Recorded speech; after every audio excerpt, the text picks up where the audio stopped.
Conception के अंदर भी मेल फीमेल दोनों का ही रोल बहुत इंपॉर्टेंट है, क्योंकि एक हेल्दी स्पर्म, एक हेल्दी ओवम का होना बहुत ज़रूरी है आगे चलकर एक हेल्दी बेबी को प्लान करने के लिए। अगर फीमेल पार्टनर के आप टेस्ट ऑलरेडी करवा चुके हैं, वो कम्प्लीटली हेल्दी हैं, पीरियड्स भी रेगुलर है, कोई इशू नहीं आ रहा, तो वहाँ पे मेल पार्टनर के टेस्ट करवाना ज़रूरी हो जाता है। मेल्स के अंदर अगर कोई ना कोई आपका विटामिन्स मिनरल डेफिशिएंसीज भी बन रही हैं, तो भी आपका जो सीमन है वो अच्छे से प्रोड्यूस नहीं हो रहा होता है, जिसके अंदर स्पर्म की क्वालिटी उतनी अच्छी नहीं रह जाती।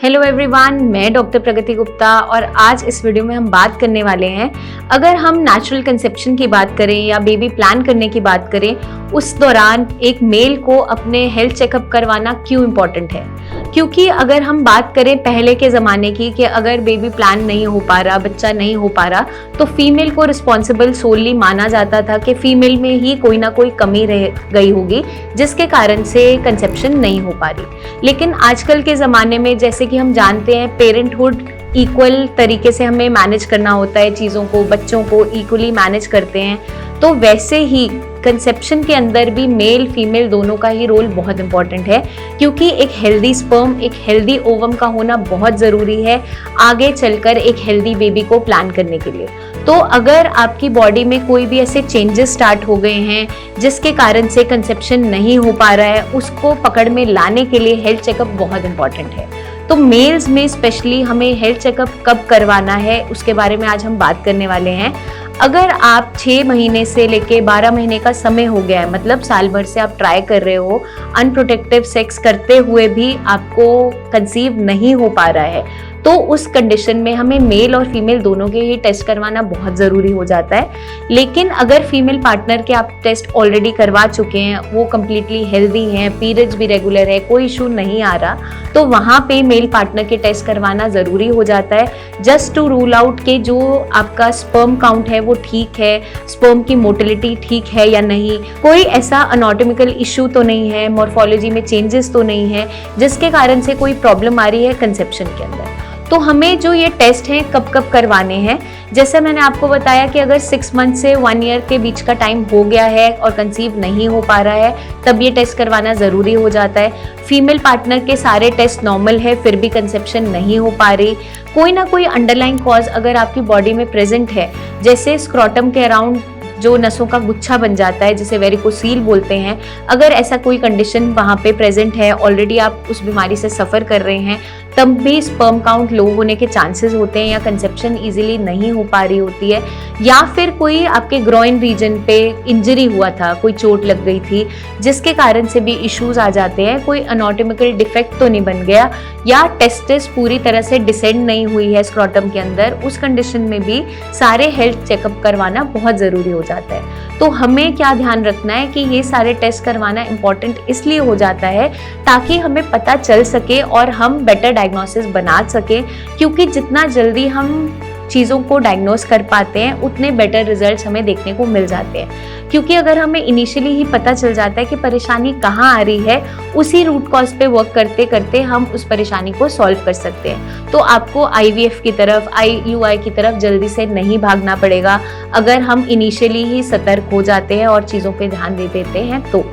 अगर कुछ मेल्स के अंदर हमने ये भी देखा है वो ऑलरेडी डायबिटीज़ से सफ़र कर रहे हैं या ऐसा लाइफस्टाइल फॉलो कर रहे हैं, स्मोकिंग, अल्कोहल एडिक्शन बहुत ज़्यादा है, या ओबीज बहुत ज़्यादा है, या कोई ना कोई हार्मोनल इम्बैलेंस बन रहा है बॉडी में, जैसे हाइपोथायराइडिज्म है, उस कंडीशन में भी लो स्पर्म काउंट होने के चांसेस हो जाते हैं, या फिर लो लिबिडो हो जाता है, सेक्स ड्राइव कम हो जाती है, या फिर ईजिली कंसीव नहीं हो पा रहा होता है क्योंकि कंसेप्शन के लिए जो हेल्दी स्पर्म है उतना अच्छा क्वालिटी ऑफ स्पर्म नहीं प्रोड्यूस हो रहा। स्पर्म काउंट तो ठीक है लेकिन मोटिलिटी उतना अच्छा नहीं है, उसकी मॉर्फोलॉजी में इश्यूज आ रहे हैं,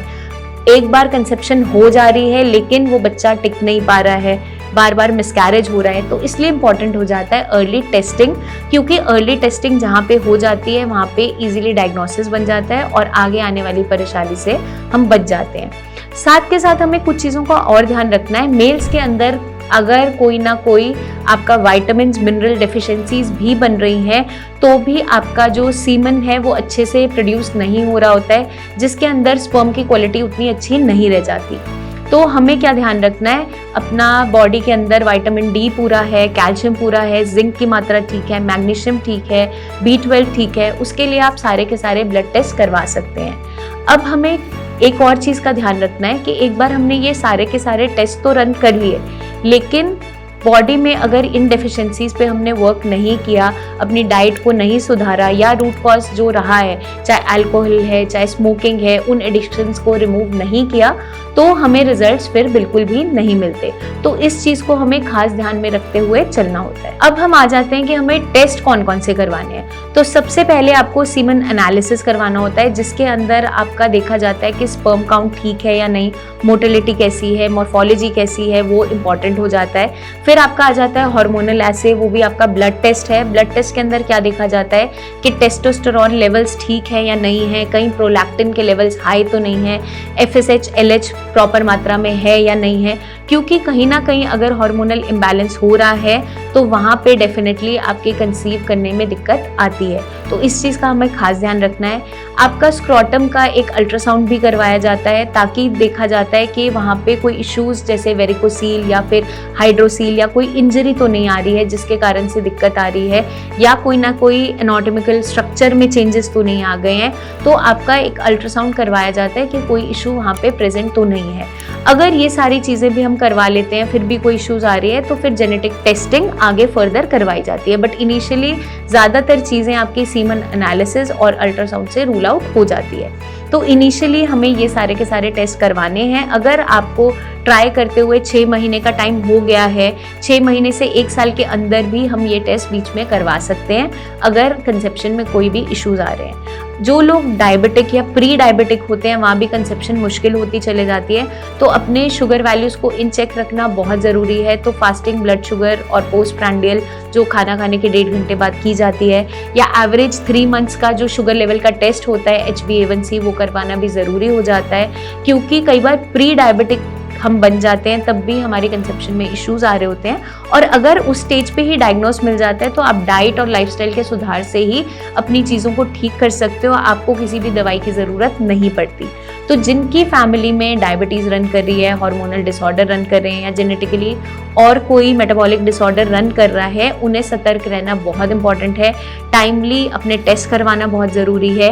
अगर आप कोई ट्रीटमेंट ले रहे हैं, फर्टिलिटी के रिगार्डिंग ही ट्रीटमेंट ले रहे हो, तब भी कंसेप्शन में इश्यूज आ रहे हैं, तो एवरी 3 to 6 मंथ्स आपको अपने टेस्ट को नज़र में रखना है, टेस्ट ज़रूर करवाने, रिव्यू में रखना है, ताकि आपको पता चल सके कि उसके क्या बेनिफिट्स हो रहे हैं, कुछ चीज़ें बेटर हो रही हैं, नहीं हो रही हैं, क्या रिजल्ट्स हमें देखने को मिल रहे हैं। तो मैं उम्मीद करती हूँ ये वीडियो काफ़ी हद तक आपको मदद करेगी जानने में, समझने में कि एक मेल के लिए क्यों सारे के सारे हेल्थ चेकअप करवाने ज़रूरी हो जाते हैं अगर कंसेप्शन में इश्यूज आ रहे हैं। तो आपके कोई भी माइंड में सवाल हो ज़रूर पूछे, कमेंट करके आप पूछ सकते हैं, या नीचे दिए हुए नंबर्स पर हमारे टीम ऑफ डॉक्टर से कंसल्टेशन भी ले सकते हैं। पर्सनली आप मिलने आना चाहें तो आप OPD विजिट भी कर सकते हैं। जल्दी हम आपसे फिर मिलेंगे, बहुत सी और इन्फॉर्मेशन शेयर करते रहेंगे। तब तक के लिए अपना ध्यान रखिएगा एंड टेक केयर।